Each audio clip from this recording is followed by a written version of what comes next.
Hola, hola, esto es 366 grados, el podcast de Bisiesto Studio. Mi nombre es Miguel Sanz y además de dirigir la agencia tengo el gustazo de charlar con gente con la que verdaderamente me apetece compartir y pasar un buen rato. Hoy os voy a contar una pequeña historia antes de presentar al invitado a quien nos estáis viendo en vídeo ya tenéis en pantalla. Hace unos cuantos años, estábamos echando cuentas antes de empezar a grabar, probablemente 2015 o me decía 2016, mi padre me escribió un mensaje y me dijo: Miguel, necesito que vayas a la biblioteca municipal y me recojas un libro, porque hay una persona que ha escrito un libro que me apetece tener, y consigas que te lo firme. Si no te importa, es un poco marrón, pero es dentro de una hora, si puedes ir, me haces un favor. Y yo, bueno, no te preocupes, papá, yo encantado. Me cogí, me puse un abrigo y me fui a la biblioteca municipal a ver si conseguía mi misión. Conseguía el libro y me lo llevaba firmado. Y mi sorpresa fue que cuando llegué allí no había venta de libros, había una charla que te tenías que comer antes de poder conseguir la misión. O sea, no podía llevarme el libro firmado si no estaba ahí, pues yo qué sé, lo que durase la charla esa, que digo, a ver quién va a ser. Y resulta que la charla la daba el invitado y fue una charla chulísima. La disfruté un montón y cuando llegué al final de la charla tuve la oportunidad de pedirle que me firmase el libro, darle la enhorabuena por su historia, que ahora espero que nos cuente. Y, por supuesto, me llevé 2 libros, uno para mi padre y otro para mí. Y resultó que mi padre en realidad me había mandado para que yo cogiese ese libro para mí. Sabía que me iba a gustar y bueno, pues ya os digo, me parece una historia súper bonita para introducir a Carlos Llano. ¿Cómo estás? Muy bien, muchas gracias por invitarme a estar aquí hoy contigo.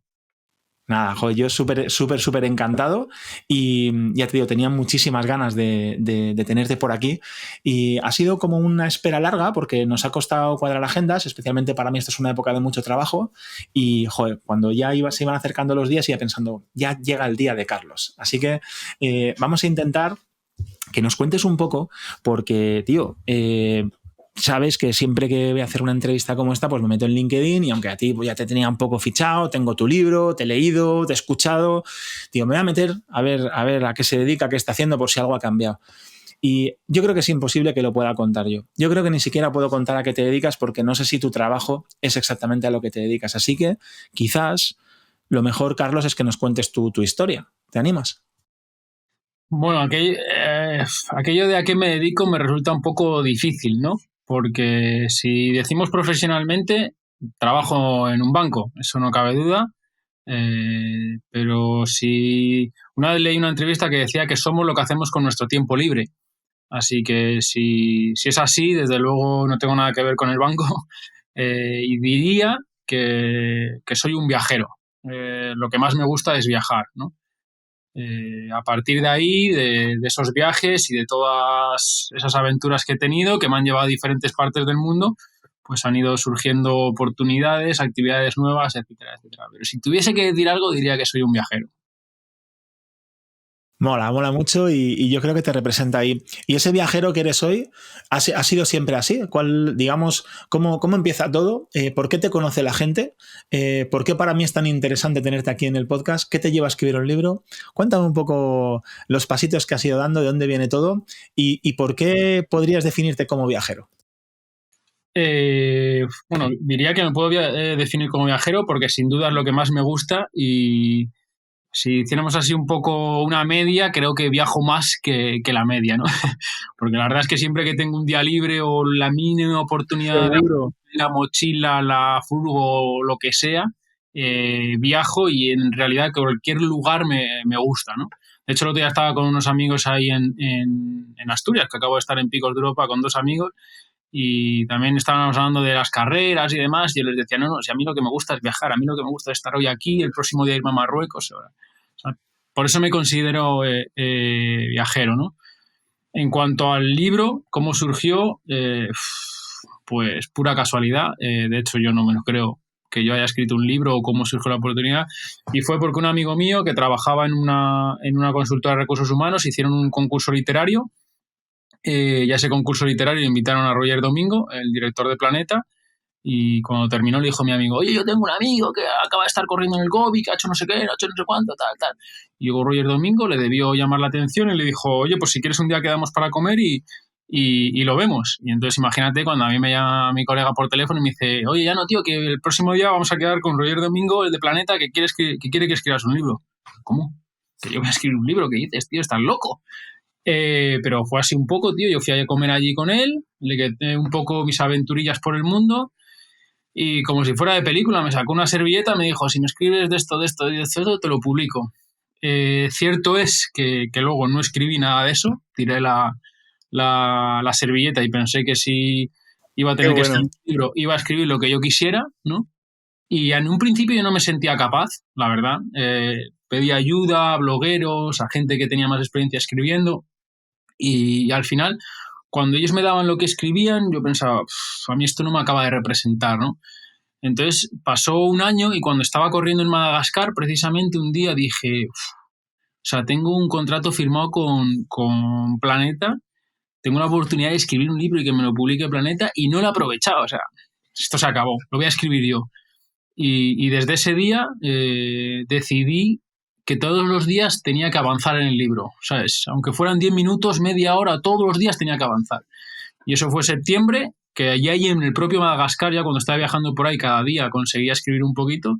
Y ya en diciembre le pasé el primer boceto a Planeta para que sacara el libro y me lo devolvieron con los cambios que habían hecho y yo no noté ningún cambio y te aseguro que me había leído mi libro 500 veces, o me lo sabía de memoria, y ya en septiembre del 2015 salió. Qué bueno, qué bueno, qué bueno. Luego te preguntaré más por ello, no hemos dicho el título, se llama De oficinista a finisher y yo creo que con este título, con esa palabra finisher y también con lo que has contado de que estabas de viaje, cuando viajas no viajas a un hotel de 5 estrellas o así, o normalmente por lo menos yo las historias que veo por ahí, digamos que tan cómodo no es. ¿Qué es lo que haces, Carlos, que te hace viajar tanto por el mundo? Bueno, digamos que la parte más conocida de mi vida o cómo empecé a viajar tanto fue porque empecé a hacer carreras de ultradistancia, de autosuficiencia. Así resumiendo un poco, carreras de autosuficiencia son carreras por algunos de los sitios más recónditos del mundo, llevando en la mochila todo lo necesario para sobrevivir. Comida, saco de dormir, mercromina, papel higiénico, todo, ¿no? Mi primera carrera fue la famosa de Maratón de Sables en el Sáhara y bueno, aquella experiencia, si bien es verdad que cuando terminé la carrera me miré en un espejo y me vi ahí chupado, demacrado, dije, madre mía, yo no vuelvo a hacer esto ni de coña, ni de coña. Pero ya a las 2 semanas se te ha olvidado y te quedas un poco con la experiencia personal, ¿no? El hecho de cruzar el desierto, las estrellas, los amaneceres, dormir en la jaima, los bereberes, o sea, la experiencia personal es brutal, ¿no? Entonces, al año siguiente quería vivir una experiencia parecida, pero no quería repetir. Entonces ya me fui al Atacama, a Chile. Yo acababa de cumplir 26 años, era mi primera vez que me iba a Sudamérica, siempre aquí en España hay un poco de temor, ¿no? Con Sudamérica, es un lugar un poco peligroso. Sí, ten en cuenta que estamos hablando de una época donde yo no tenía smartphone, entonces no era tan fácil el acceso a la información. Entonces yo me iba allí tenía que ir hasta Calama, en Calama esperar un autobús que ni sabía el horario ni nada, y luego ir a San Pedro, que tampoco sabía nada de San Pedro. Entonces iba con bastante miedo, ¿no? Hice el Atacama, la carrera, que es una carrera espectacular. Te diría que el Atacama, junto con Namibia, es el desierto más bonito que yo he visto en mi vida. Es la zona de la Tierra más parecida a la Luna y a Marte. O sea, es un sitio increíble, ¿no? Y después de Atacama, me quedé viajando yo de mochilero por Bolivia. Y me fui al Salar de Uyuni, la Laguna Colorada, Laguna Blanca, los antiplanos andínicos. Y todo aquello ya me pareció espectacular y fue un poco ya, diría que cuando empezó mi vena viajera, ¿no? Y ya sí que a partir de ahí... El vicio. Sí, a partir de ahí empecé a viajar siempre que podía, donde fuera, porque ya antes sí que había viajado, ¿no? Había estado haciendo el Interrail con la novia que yo tenía, bueno, mi novia, pero no me había nacido esa chispa, ¿no? Yo creo que fue a partir de ahí cuando ya sí que no pude parar. Qué bueno, Carlos. Cuando hablas de carreras de ultradistancia, o sea, a ver, yo creo que maratón, que más que menos, pues sabe o ha oído hablar de alguna maratón, porque hay algunas que son muy mediáticas, pero cuando tú dices, voy a meter en la mochila papel higiénico, mercromina y no sé qué, ya te imaginas que un camino de rosas no va a ser. Yo estoy saliendo a correr ahora y casi por obligación para intentar dejar de ser una croqueta y salgo, corro un rato, ando otro rato, corro un rato y nada, los 6-7 kilómetros estoy de vuelta en casa pensando que soy un deportista como para ir a los Juegos Olímpicos. Pero es que esto que estás contando son días y días, ¿no? ¿Cuál es la carrera más larga que has hecho o más o menos cuánto suelen durar? Por que nos hagamos una idea el resto de la humanidad. Bueno, antes de decirte eso, te debo decir que yo era como tú o como cualquier ejemplo así. O sea, yo recuerdo que la primera vez que pasé de 1 hora corriendo, me creía, o sea, He-Man. Un superhéroe. Pasado de 1 hora, esto es una locura, ¿no? Os recuerdo cuando hice mi primera San Silvestre, que me compré ahí un donut de chocolate gigante porque dije, o sea, soy un animal, vamos, o sea, me lo acabo de ganar. O sea, que no, Qué bueno. en ese sentido no me siento cercano, ¿no? A eso que cuentas. En cuanto a la carrera más larga, por etapas, fue en Australia en el año 2015 precisamente y fueron 523 kilómetros. Y Madre mía, por Dios. Sin parar con las famosas 100 millas de, por ejemplo, UTMB o el Monte Fuji, el Eumilac, eso lo he hecho 3 veces. Madre mía, qué barbaridad. O sea, 500 y pico kilómetros, no sé la verdad porque soy un inculto absoluto cuánto mide la península de abajo arriba. Pero no sé si tampoco hay mucho más, ¿no? Que debe haber, yo qué sé, 1000 y pico. Sí, 2 veces es la carrera para hacerte andando. O sea, es alucinante, de verdad. Madre mía. ¿Y cuánto se tarda en hacer una cosa así? Pues esa fueron 10 días, pero la última Madre etapa mía. fueron 133. Eso fue demasiado. Destructivo absolutamente. Madre mía. Yo me imagino, hay por ahí una charla que no sé si has oído. Bueno, lo primero es remitirme al libro que cuentas muchas de estas cosas con un montón de detalle y es muy chulo verlo. Pero bueno, te quería contar, hay una charla por ahí de Will Smith que le da a unos chavales que se van a graduar, pero graduar en el colegio, como para pasar al instituto, ¿no? No sé si lo mismo lo has visto, que sé que también, bueno, pues eres amante de las charlas y tal, pues lo mismo te mola. Él hace mucho hincapié, es como que lleva un mensaje muy claro y muy conciso para que todos esos chavalillos se lo lleven en la mochila. Y dice, necesitas 2 herramientas clave en la vida para que te vaya bien y son leer y correr. Dice leer y correr. Y lo repite todo el rato, leer y correr. Leer porque siempre hay alguien que se ha pegado la torta que te estás pegando tú antes. Por lo tanto, si tienes alguna dificultad, lee para buscar la solución. Y correr, porque cuando corres aparece una vocecita en tu cabeza contra la que te tienes que pelear. Y a medida que vas corriendo cada vez más, tienes que ganar a esa vocecita todo el rato. Y este ejercicio es maravilloso para tu vida. Lo estoy explicando fatal. Cuando lo hace Will Smith le queda mucho mejor que a mí, aunque sea solo por la voz. Pero el mensaje es increíble. Y me estoy imaginando ahora mismo, me ha venido a la cabeza porque me estoy imaginando a mí mismo, 500 y pico kilómetros, bueno, es que ni siquiera 500, 100, y estoy pensando en qué dirá mi cabeza mientras voy andando por ahí. O sea, entiendo que hay una pelea mental, una pelea personal durísima en este tipo de casos, ¿no? Es verdad. Además, mi primera carrera fue Maratón de Sables, que entre esas carreras es la más famosa. Entonces, digamos que te dan muchas facilidades para el abandono porque te dan un cohete donde si lo tiras te van a recoger con un helicóptero, con lo cual el abandono es muy fácil. Es tan simple como hacer así con la mochila, tirar el cohete y se acabó todo. Hay otras carreras donde tienes que ir al siguiente punto de avituallamiento o a lo mejor el punto de avituallamiento está tan perdido que ni siquiera puedes abandonar. Entonces, digamos que mi primera experiencia en ese tipo de carreras fue en una donde el abandono era muy fácil. Y debo reconocer que durante toda la carrera o muchos momentos de la carrera tuve una zozobra terrible, en plan, Claro. ¿por qué has venido aquí? ¿Qué coño haces aquí viniendo a sufrir de esta manera? Vámonos a casa ya.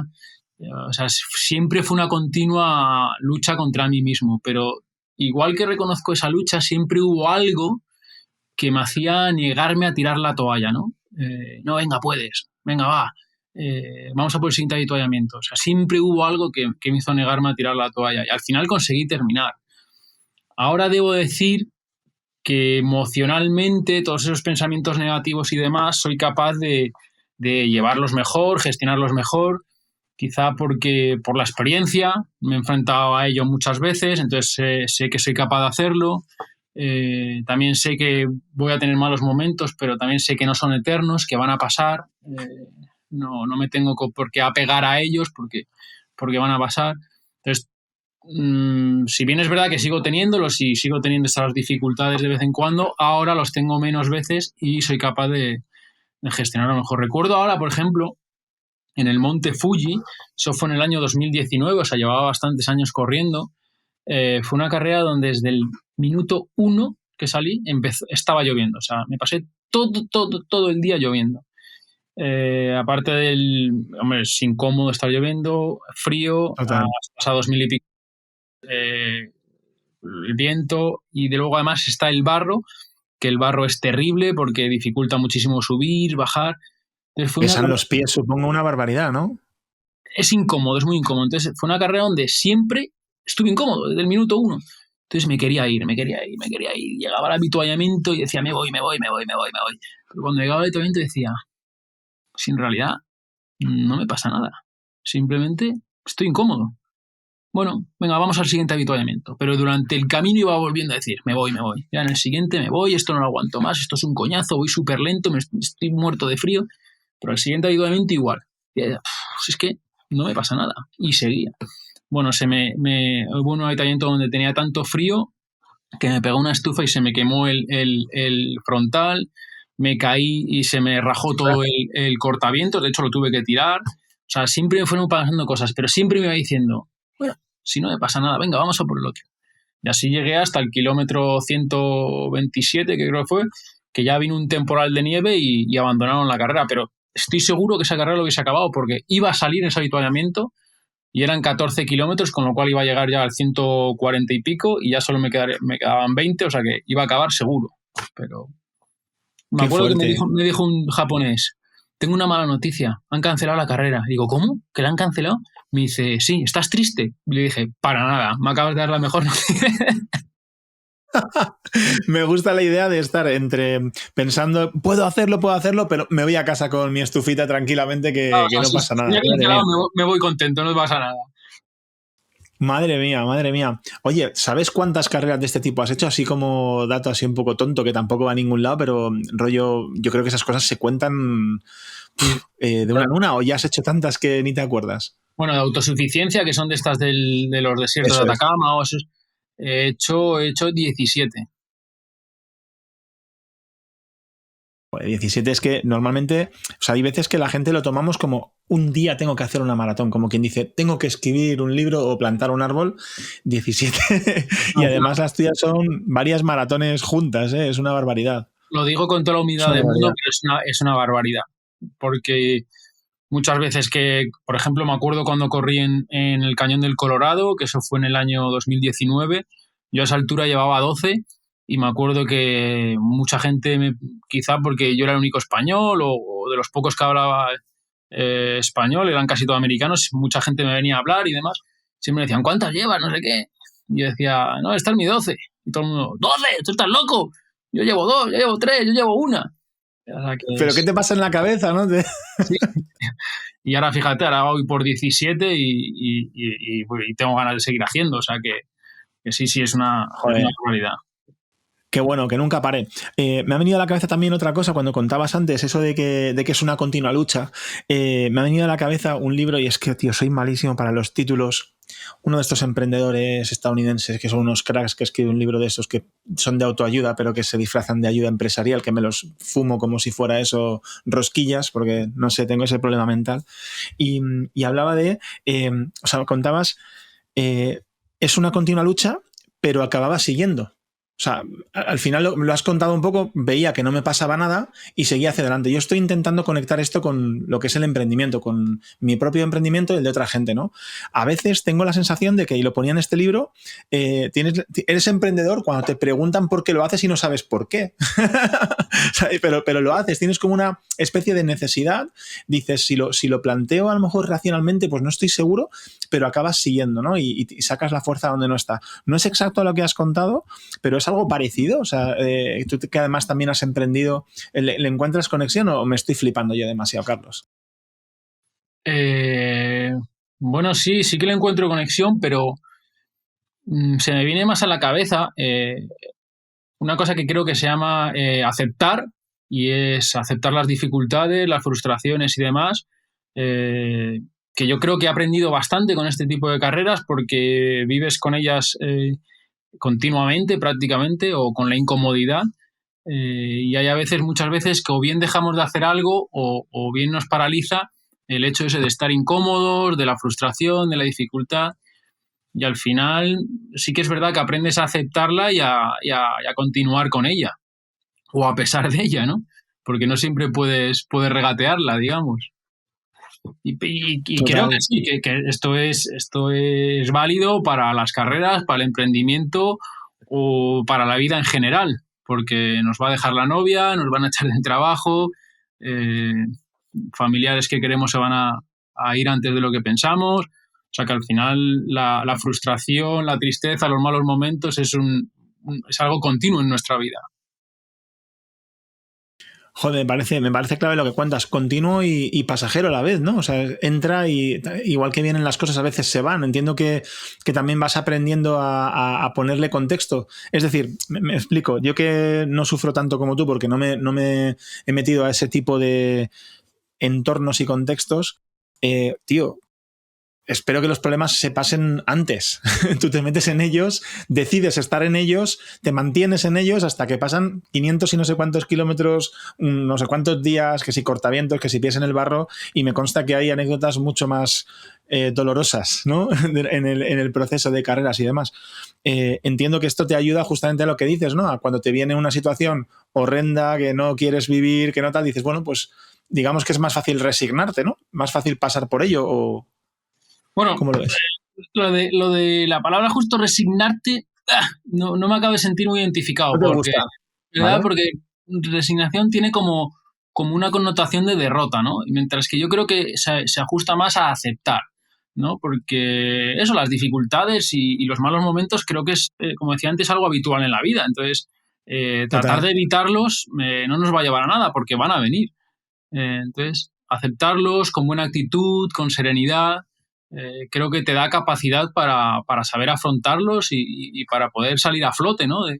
de ellos. En cuanto a lo que decías antes, que yo los busco, es verdad que puede parecer desde fuera que los busco, pero joder, yo me quedo con toda la parte buena, porque de verdad que toda la experiencia personal y todas las cosas que lleva la aventura, el viaje y demás son muy, muy, muy transformadores. Por ejemplo, se me ocurre ahora, o me viene a la cabeza, que joder, yo he estado durmiendo en un monje, o sea, en un templo budista con monjes viendo el Everest, compartiendo una ceremonia con ellos.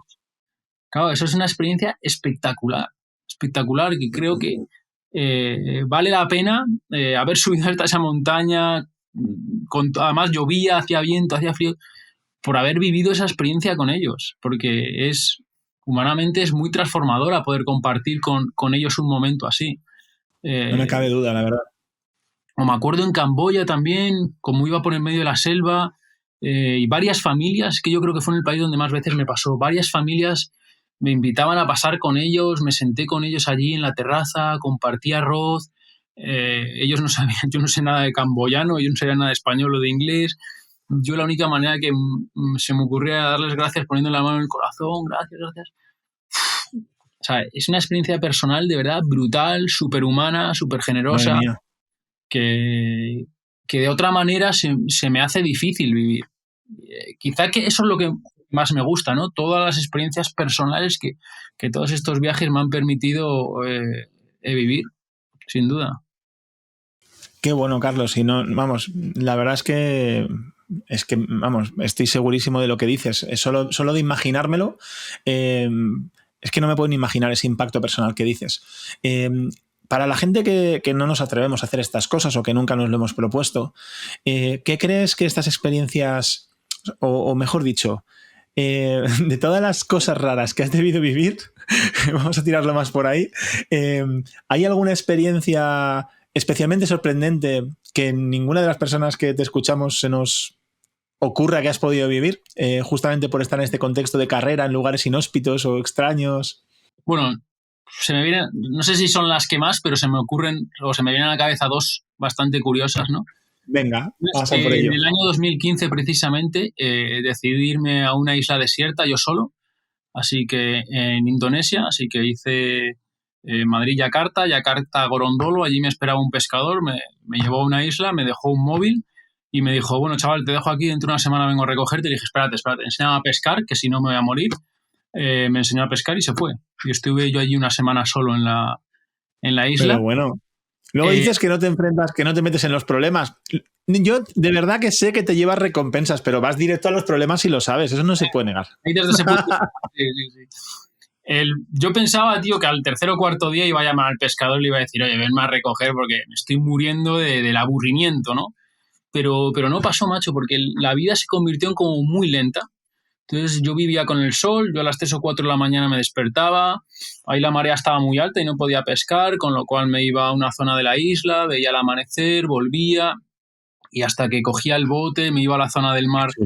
El tipo me explicó, me pescaba, volvía, los cocinaba los peces, los comía y ya se me habían hecho las 2 o 3 de la tarde y ahí leía un poco del Kindle que me llevaba, me bañaba en el mar y ya empezaba a atardecer, a anochecer y a las 5 o las 6 de la tarde estaba durmiendo.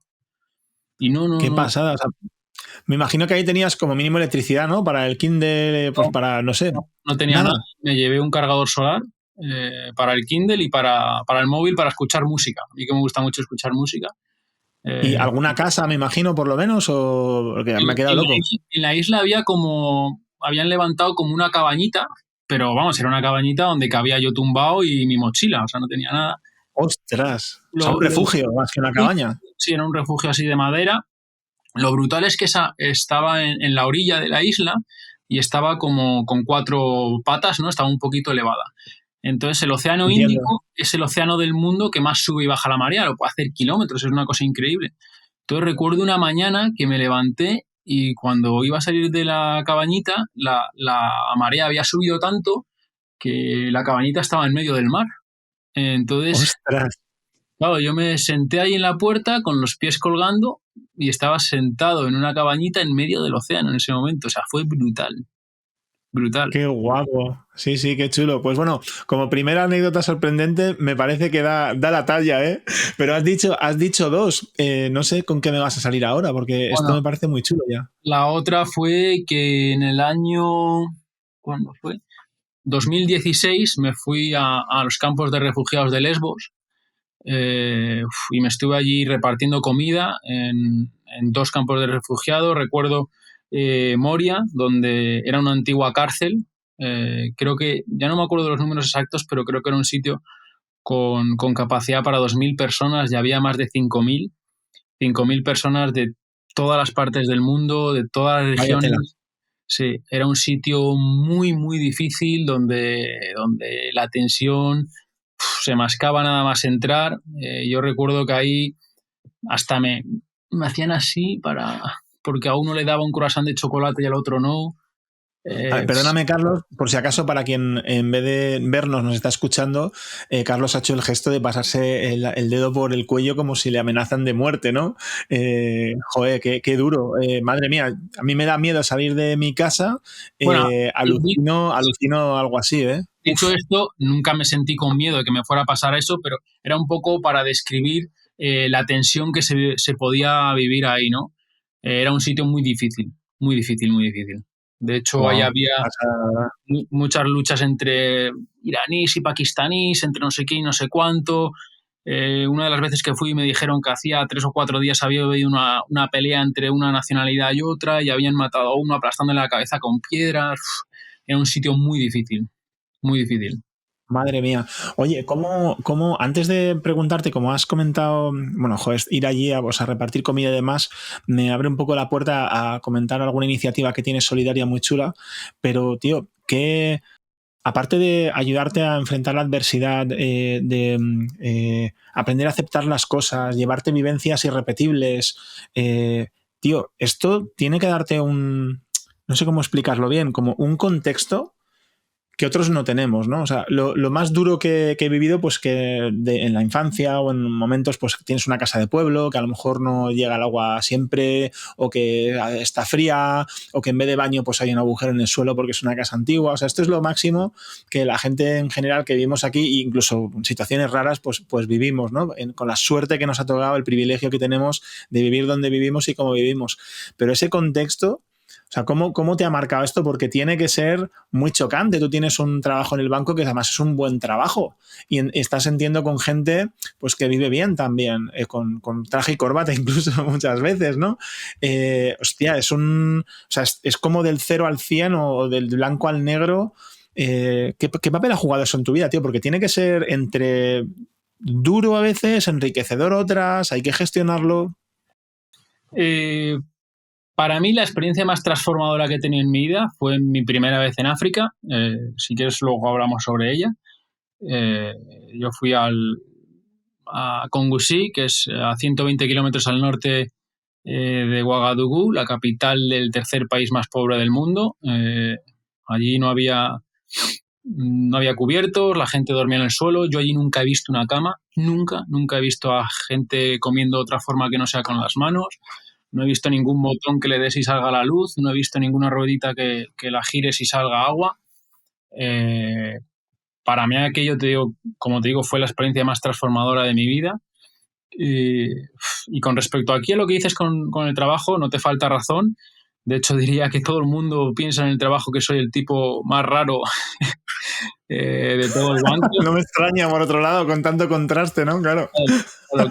Y es verdad que me ha cambiado. Recuerdo que después de mi primera vez en África despertó en mí como un gran amor por la vida, porque la vida pasa súper rápido. Nosotros aquí vivimos en una burbuja increíble. No sabemos lo privilegiados que podemos llegar a ser.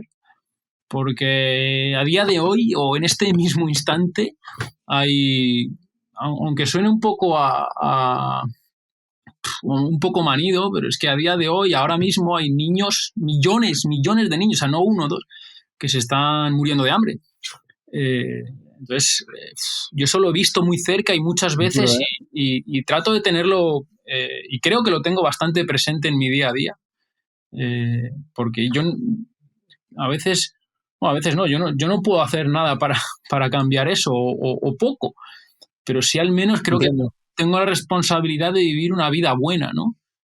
Y cuando hablo de vida buena es llevar una vida alegre, ser generoso, ser humano, dentro de la medida llevar la mejor vida posible, porque ya que nosotros podemos hacerlo, tenemos el privilegio de poder hacerlo, lo debemos hacer. Y al final, joder, tenemos un abanico de posibilidades en nuestra vida brutal. O sea, yo puedo hacer prácticamente lo que quiero.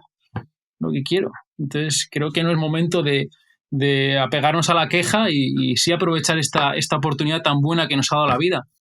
Porque de verdad que si llegamos en una cosa tan aleatoria como dónde haber nacido, si llegamos a nacer a 4 horas en avión al sur, no mucho más, nuestro abanico de posibilidades sería así.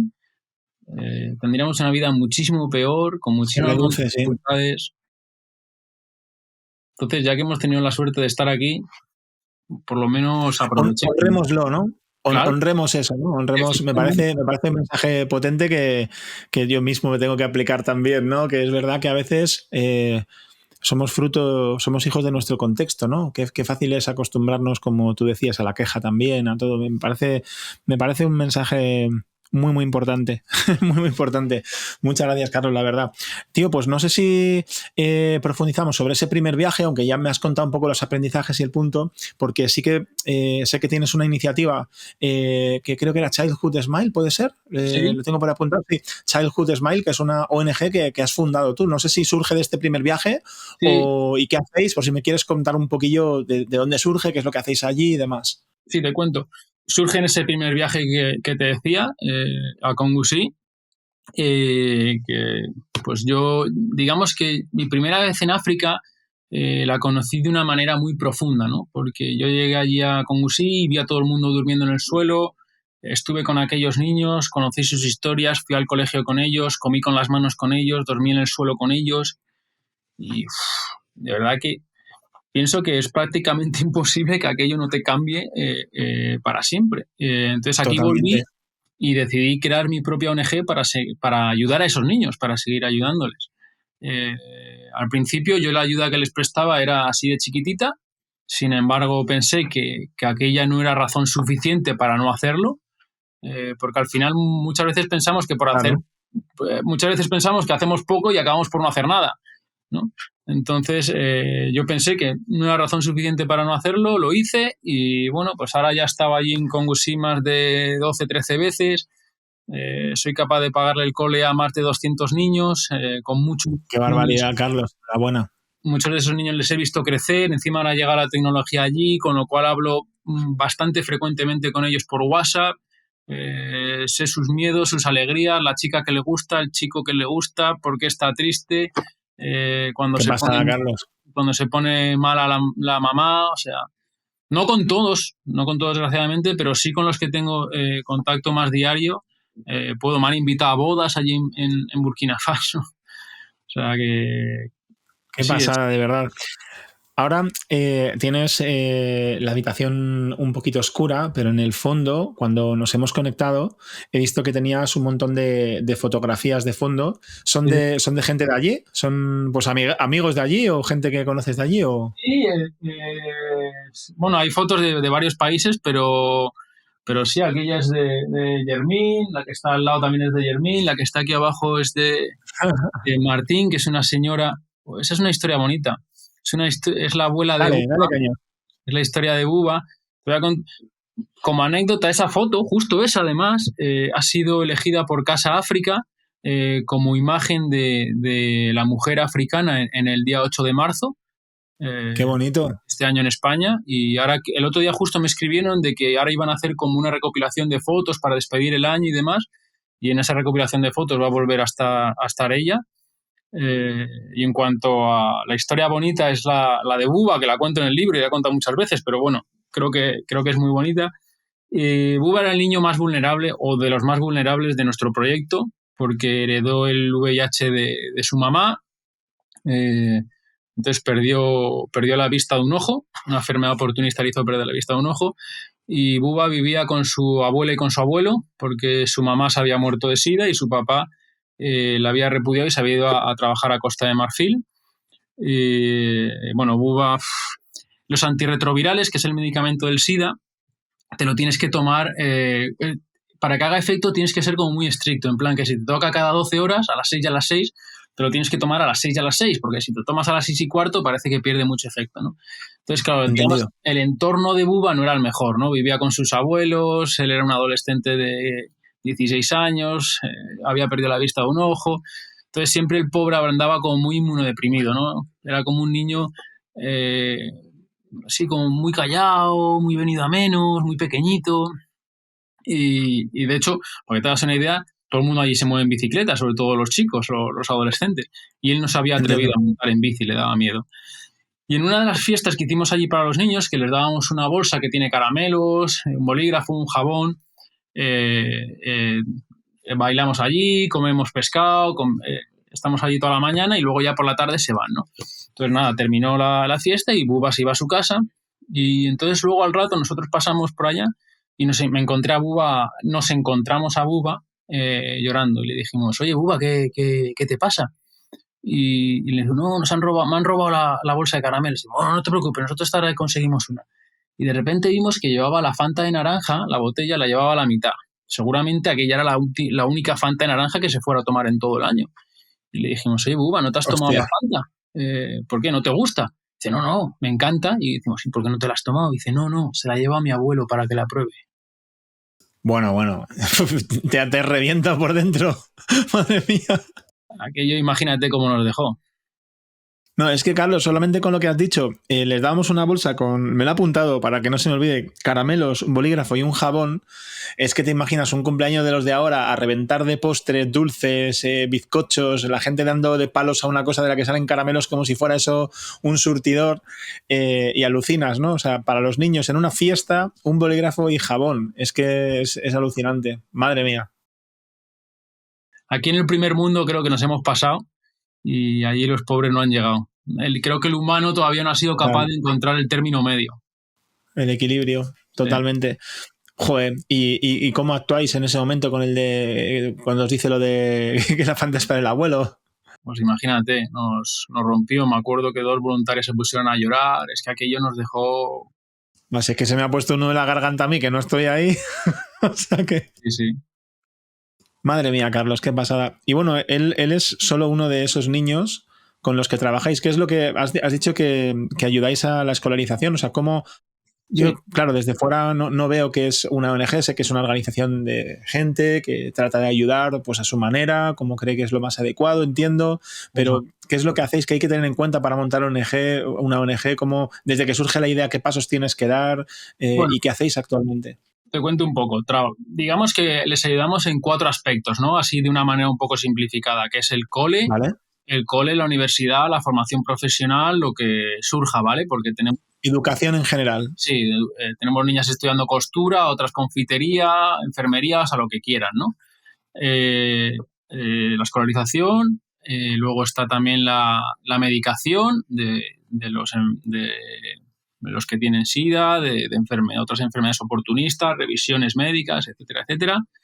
Luego está la comida, les ayudamos entregándoles sacos de arroz, pollo, etcétera, etcétera.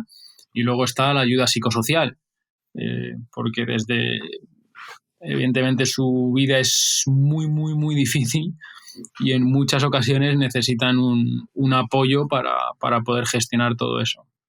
En cuanto a lo de la ONG, realmente suena como algo muy grandioso, pero lo hice porque es la única manera legal de hacerlo y de tener un CIF y de que la gente se pueda ver grabar de Vale, vale, Hacienda, vale, vale. pero simplemente lo hice por eso, más que nada. Vale. Y que sois un grupo de gente, Carlos, hay gente que vive allí con quien estás, digamos, más o menos aliado para poder hacer llegar esa ayuda. O sea, ¿cómo una vez que te pones en marcha y le das esa forma legal, cómo estructuras esto? Porque yo me lo imagino, ya te digo, entiendo que tiene que haber varias personas, división de tareas. O sea, esto no es nada fácil. No, ahí hay gente trabajando. La coordinadora se llama Susana, es una burkinabe de allí.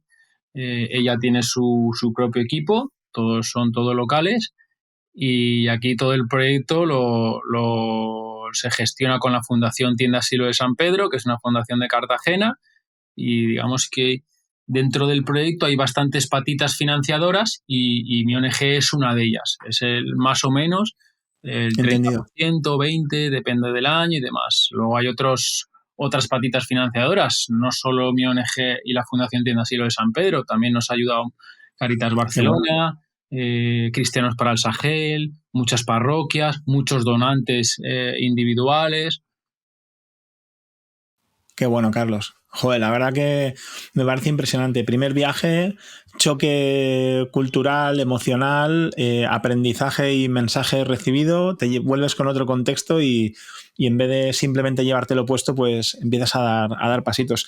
Hay una cosa que me ha generado mucha curiosidad y es cómo sabes cómo ayudar. Y a lo mejor parece una tontada, pero es que de verdad me he quedado grabado con lo de la bolsa de chucherías con un jabón y un boli.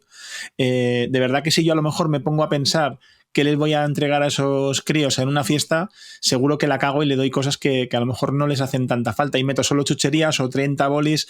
O sea, ¿cómo sabéis? ¿Es de convivir con ellos o realmente os cuentan lo que hace falta? Y lo extrapolo un poco también a la parte de ONG. O sea, ¿cómo sabes que lo que entregas es lo que hace falta? ¿Tienes una idea al respecto o también te lo cuentan? Porque me parece asombroso. Yo me dejo guiar muchísimo por Susana, que es la coordinadora de allí y es la persona local.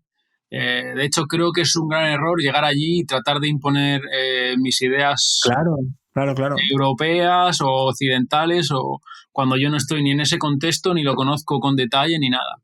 De hecho, hay un niño que se llama Asís, que digamos que de los niños con los que hablo es el que más me ha mostrado las ganas de salir de allí, ¿no? O de salir de la pobreza esa tan miserable. Y a veces me plantea negocios como con pollos, con cuero y demás. Y yo le doy mi Qué opinión. crack.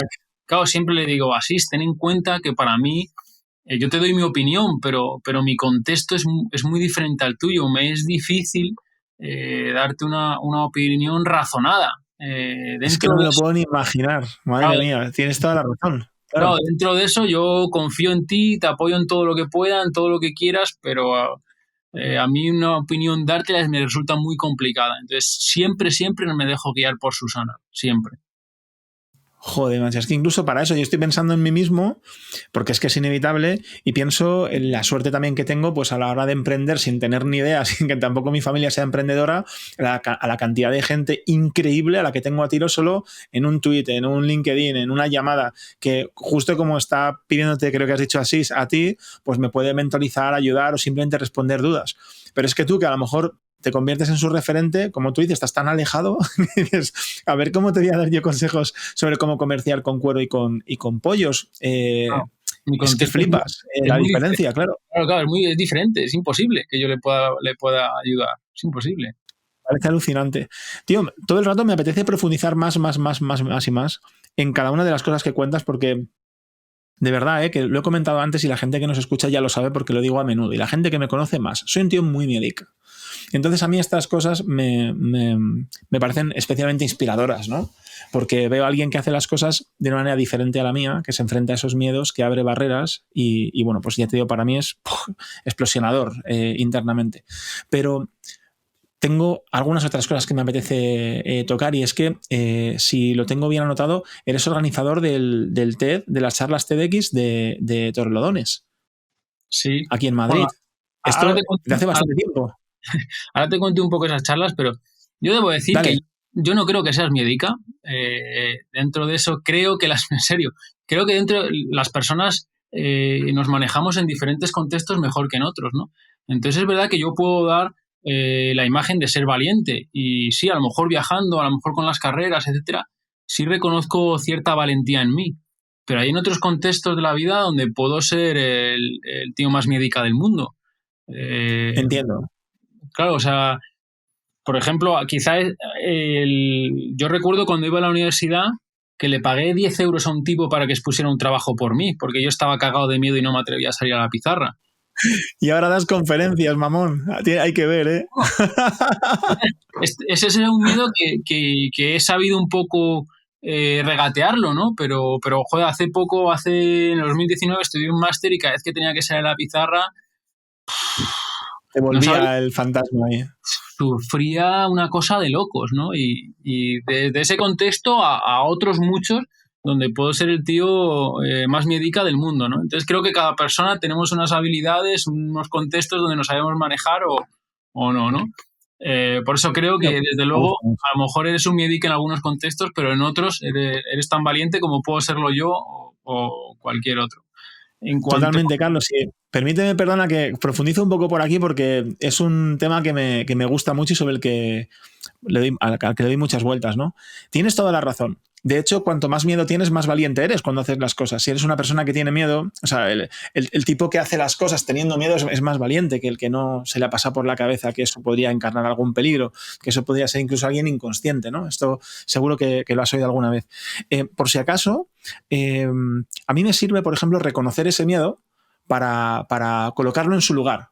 Entonces lo verbalizo también sin miedo, porque creo que no pasa nada, no me coloca en lugar, como tú has dicho, mejor ni peor, seguramente en otros contextos sea mucho más lanzado que otra gente, pero es verdad que verbalizarlo y reconocerlo abiertamente, que a veces cuesta, me ayuda un montón. Y de hecho, tratarlo con un poquito de humor, decir, pues soy un médica, tengo miedo a vivir por si me muero, que son cosas que de verdad que digo todo lo que puedo, me hacen sentir, no sé, de verdad me hacen sentir que coloco ese miedo en su lugar.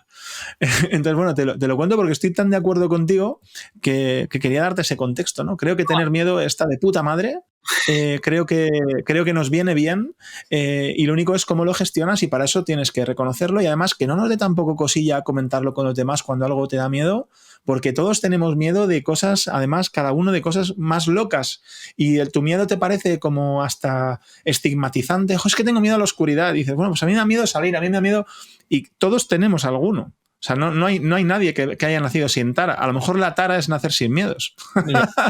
Perdona que me he extendido un poco, pero sí que me parece importante. Es verdad, es verdad. Además, creo que esto que dices del miedo es extendible a otras emociones y demás. O sea, el miedo, la tristeza, 100%. etcétera, etcétera. Creo que compartirlo y contextualizarlo y ponerle nombre y hablar sobre ello nos ayuda a saber llevarlo, porque una de las cosas que creo es que nos hace sentir que no somos únicos o no estamos solos, ¿no? Sino que es un sentimiento compartido por un montón de personas, y sí, nos ayuda, no cabe duda. Y todos lo tenemos, efectivamente, todos hemos tenido miedos, todos hemos estado tristes, todos al final nos hace somos vulnerables, y me encanta, totalmente. Debemos normalizar eso, estoy de acuerdo. En cuanto a lo que me preguntabas de TEDx, como tal, muchas cosas de mi vida han ido pasando sin buscarlo. Yo tuve la fortuna de que me invitaron a dar una charla TEDx, en TEDx Alcobendas en el año 2014. Vale. La di con más miedo que vergüenza, te lo aseguro. Era la primera vez que hablaba en público y estaba cagado. De hecho, a lo mejor si la veis ahora no lo reconocéis, pero yo en mí me reconozco una lengua de trapo increíble. Del miedo. Te entiendo. Y la experiencia fue espectacular, me encantó, y fui a ese evento con Sergio, un amigo de Sergio Orozco, el mismo, y cuando salimos de ahí dijimos, joder, tío, cómo mola esto, ¿no? Los dos vivimos en Torrelodones y dijimos, ¿por qué no organizamos esto en Torrelodones? Y entonces al año siguiente empezamos a organizarlo, y sí, ya llevamos 8 o 9 eventos. Yo diría que somos uno de los eventos más veteranos y más destacados de España ahora mismo, y espero que lo podamos seguir haciendo muchos años, porque realmente es una experiencia muy chula, donde te permite conocer gente súper interesante, son eventos súper enriquecedores, que aprendes cosas, conoces gente increíble, así que larga vida a TEDx Torrelodones de momento. Total, me parece increíble. Mira, a Sergio le he conocido por LinkedIn, y luego resulta que teníamos algún amigo en común, que es Ángel Largo, que también le conoces, que también ha estado en el podcast. Así que, y a Sergio le he tirado la caña varias veces, así que en cuanto tenga un huequito no me va a poder decir que no, porque, joder, yo no sé, se ve que Dios los cría y ellos se juntan, ¿no? Esa es la expresión esta, porque, joder, vaya gente maja que estáis ahí en el mismo círculo. Tío, ¿tenéis algún criterio a la hora de elegir las charlas que van a este? Bueno, primero, ¿son solo charlas? Porque yo he visto alguno por ahí que hasta salen pavos tocando instrumentos, haciendo cosas increíbles. Entonces, ¿qué criterio hay para escogerlo? ¿Son solo charlas? ¿Qué puedo encontrarme yo en TEDx Torrelodones? En el evento, digamos que básicamente son charlas, pero sí hay veces que, para un poco amenizarlo, pues hay músicos, hay magos, va jamming, que es un teatro, no sé si lo conoces, pero un teatro de improvisación que, si no lo conoces, recomiendo ir a verlo porque es absolutamente brutal, te vas a partir de risa. En cuanto al criterio, pues nos reunimos un poco todos los voluntarios y decimos, oye, mira, yo he hablado con este tipo y conozco a este que tiene esta historia, esta idea, no sé qué. Lo ponemos un poco todos en común y elegimos, preguntamos. O sea, tampoco... Sí tratamos de que sea como muy multidisciplinar, ¿vale? O sea, que uno hable de emprendimiento, otro de que surfea olas gigantes, otro del mar, otro de zapatos, ¿sabes? O sea, que sea muy multidisciplinar. Y a mí me parece interesante también que no tengamos por qué estar de acuerdo con lo que va a contar. Que un poco me gusta mucho la idea. Mucho. Claro, que nos cuestione, que nos desafíe nuestras ideas, nuestras creencias. Entonces eso sí me gusta. Me encanta la idea, Carlos, de lo que acabas de contar, de que nos desafíe. Es que hay algo, voy a confesar algo. Hablo con muchísima gente porque me ayuda mucho, sobre todo cuando, pues lo que decía Will Smith, eso de correr y leer, pues yo correr, leer y preguntar, que a veces hasta te ahorras el libro y la torta. Pero tío, muchas veces pregunto para hacer lo contrario de lo que me dicen. No aposta, pero que muchas veces lo que me cuenta alguien con un criterio, además, seguro 20 veces mejor que el mío, aún así me afianza en mis opiniones, ¿no? Entonces, la mayoría de las veces al revés, me abre un poco la mente y me permite ver nuevas oportunidades o opciones que a mí quizás ni se me habían ocurrido, ¿no? Pero por ambas dos, por permitirte reafirmarte y por permitirte abrir un poco la mente, ese punto me parece clave. Que haya gente con la que no estás de acuerdo. Sí, sí. Nunca se me habría ocurrido y me parece muy, muy inteligente, la verdad. Te voy a contar dos anécdotillas con respecto a Venga. esto. El otro día, yo estoy escribiendo ahora un libro que no tiene nada que ver conmigo, ya no quiero hablar nunca más de mí. Estoy escribiendo Hostia. Estoy escribiendo un libro digamos que desde el punto de vista de una niña que se llama Yermín, que es la de esa foto de detrás, va a ir ¿Vale? contando de una forma novelada todas las historias que yo he conocido de África. No tienen por qué haberle pasado a Yermín, pero sí son historias reales.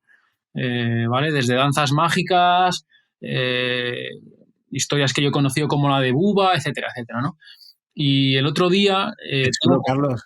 tengo como un tercio del libro escrito, ¿no? Entonces el otro día se lo dejé leer a una amiga, me dice, ¿quieres que te dé tu opinión? Y digo, sí, de hecho te lo he dejado para que me des tu opinión.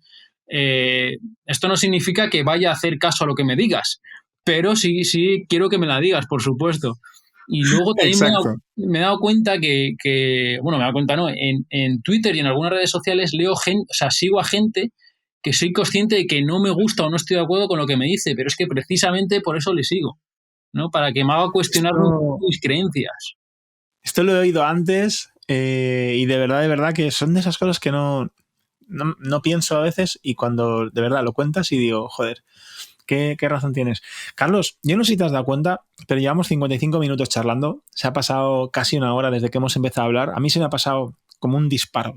Sí, es verdad. Y me quedo con un montón de cosas por saber, porque joder, si es que, bueno, yo creo que todos lo sabéis. Me preparo un guioncillo que me sirva de muleta cuando viene un invitado, pues para asegurar que no me quedo en blanco, que tengo preguntas. Y tengo aquí un montón de cosas para preguntarte que se me van a quedar en el tintero. Entonces, voy a preguntarte una última, y es, no sé qué tal me vas a saber responder, y es si te animas a compartir algunos aprendizajes de tu camino que creas que pueden ayudar a la gente que nos escucha. Y me da igual si son en la parte más emprendedora o en la parte más deportiva, porque en realidad creo que en tu caso están súper, súper de la mano. 2, 3 cosas que tú piensas que... Imagínate que tuvieras una máquina de tatuar cerebros y que dijeses, estas 2 cosas, si las tuviera tatuado la gente que me oye, digamos que el mundo sería mejor o siento que he transmitido lo que sé, ¿no? Bueno, yo creo que casi te diría que sería un resumen a lo que hemos hablado un poco a lo largo de estos 55 minutos, que por cierto también se me han pasado muy rápido. Total. Pero sin lugar a dudas diría unas de no dejar de hacer nada porque tengas miedo, porque al final todos tenemos nuestras vulnerabilidades. El que las cosas no ocurran como nosotros esperamos va a ser una constante en nuestra vida, con lo cual lo debemos de aceptar. Creo que cultivar la serenidad ante la dificultad es un camino bastante recto hacia la felicidad. Creo que también cuando antes hablábamos de cuestionar nuestras creencias, nuestras costumbres, cultivar esa libertad de pensamiento también te va a llevar a no tener que hacer lo que todo el mundo hace porque simplemente porque todo el mundo lo haga, ya tener tu propio ¿Tu criterio, criterio? efectivamente, a valorar mucho la vida porque de verdad que somos unos súper privilegiados, lo que pasa es que a veces en esa burbujita en la que vivimos, por suerte, nos hace olvidar ese privilegio en el que tenemos de haber nacido aquí y todas esas posibilidades que tenemos. Eh, y poco más, que el tiempo pasa A rápido ver, y que debemos vivir. con esto hacemos un buen tatuaje a un cerebro, ¿eh, Carlos? Ahora, lo que pasa que suena muy fácil y luego en el día a Venga, día, como tú dices, es verdad que nos acabamos dentro de nuestro contexto de privilegio y se nos escapan, pero me parece muy, muy valioso lo que cuentas y Y vamos, te prometo que esto lo hago siempre cuando salen los podcasts después de, sabes que estamos grabando con cierta antelación, cuando ya salga, digamos, en vivo, me lo vuelvo a escuchar y lo voy a esperar con muchísimas ganas. Incluso lo mismo hago hasta trampas y me lo escucho antes de que salga otra vez, porque de verdad que la manera que tienes de contar las cosas es muy inspiradora y te lo quiero agradecer antes de seguir. Tío, vamos a cerrar, si te parece. Te lo he comentado antes, tenemos unas preguntas rápidas que sirven para conocerte un poquito mejor. Vale. Y la idea es que puedas responder lo más rápido que puedas, casi sin pensar. ¿Te animas? Venga, vamos a por pues deberías... Genial, tío. Debería sonar un redoblito de tambores y vamos a por ello. 3, 2, 1. ¿Comida favorita? Pizza. ¿Hobbies? Viajar. Claro, pero si has hecho trampa a otro que no sea viajar. La música. La música. ¿Lo que más te gusta de la gente? La generosidad. ¿Y lo que menos? Lo que menos... No se me ocurre ninguna. ¿La envidia? Bueno, lo contrario. Sí. Vale. ¿Un lugar para visitar de todos los que has visto o que todavía no hayas ido? Un lugar para visitar donde haya estado, Madagascar. Un lugar que no haya ido, Perú. Vale, ¿eso es una primicia? No, es una primicia. Vale. Si te pido que me recomiendes o que nos recomiendes un libro o si prefieres una peli o una serie, ¿qué nos recomendarías? Un libro, se me ocurre, Hacia rutas salvajes. Me encantó. Vale, de hay película, ¿verdad?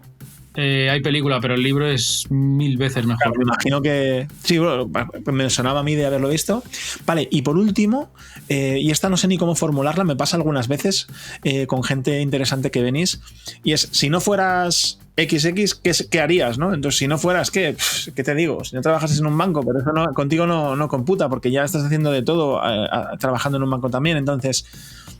¿Qué, tío? Si no fueras viajero, no sé en qué preguntarte. ¿Cómo lo hacemos? Te diría que si no... O sea, algo que sería músico. Me encanta la música. Y si me dan a elegir, sería músico de mi grupo favorito, que es pequeñito, pero absolutamente mi favorito. Se llama No Children. Me encantaría tocar Sí, me encantaría tocar la guitarra, la batería en No Children, lo que fuera. Vale, pues me mola porque ahí no me lo esperaba. De hecho, antes, cuando te colocabas, he visto que tenías por ahí un djembe, un tambor en el fondo de la habitación. Pero soy malísimo. O sea, no hay ningún instrumento que digas con cierta virtuosidad. Nada. Tengo un oído de cemento brutal. Malísimo. Bueno, pues entonces creo que nos alegramos de que estés en el banco, que estés dando charlas, que estés preparándolas, digamos, organizando este TEDx de Torrelodones, que tengas una ONG y que no pares de viajar por el mundo y de escribir las cosas que te pasan o las que ves, porque es maravilloso. Carlos, tío, ha sido un gustazo. Antes de cerrar, me gusta siempre preguntar si hay algún sitio donde puedan ver lo que haces o contactar contigo en así en el plano más digital, no sé, Twitter o de qué manera se puede contactar contigo. Yo creo que ahora la red social que más uso es Instagram, porque aquello de... ¿Vale? Me encanta hacer fotos. A todos los viajes, a todas las aventuras, siempre me llevo mi cámara de fotos, con lo cual ese lado mío artístico, digamos, donde más... Porque en Twitter o en Facebook a veces cuelgo alguna, pero así un poco sin orden y según me da la ventolera, ¿vale? Pero en Instagram sí que cuento más cosas y saco un poco más mi lado artístico donde más se me puede seguir, digamos. Genial. ¿Y cómo es la cuenta? ¿Te lo sabes? Para ponerla luego en el podcast. Es Carlos Llano y luego el diminutivo de Fernández, Carlos Llano FDEZ. Venga. Pues me lo apunto, lo buscaré y lo colocamos luego en las notitas del podcast también. Perfecto. Y bueno, oye, muchísimas gracias también a todas las personas que habéis llegado hasta aquí después de una horita. La verdad es que esta vez yo creo que ha sido muy fácil porque escuchar a Carlos es un gusto. Así que, bueno, os animo a echar un vistacillo a su Instagram porque las fotos son una flipada. Ya os lo voy avanzando. Y luego, aparte, pues lo que hace también en la ONG, que es súper interesante, lo conozco de hace tiempo. Y por supuesto, pues todo la que estáis liando siempre en Torrelodones, ¿no? En el TEDx, que también he visto algunas charlas por ahí que son una pasada. Lo dicho, muchísimas gracias por llegar hasta aquí. Momento rápido de spam. Momento rápido de spam, tenemos un capítulo de podcast tan chulo como este todos los martes, con gente increíble como Carlos.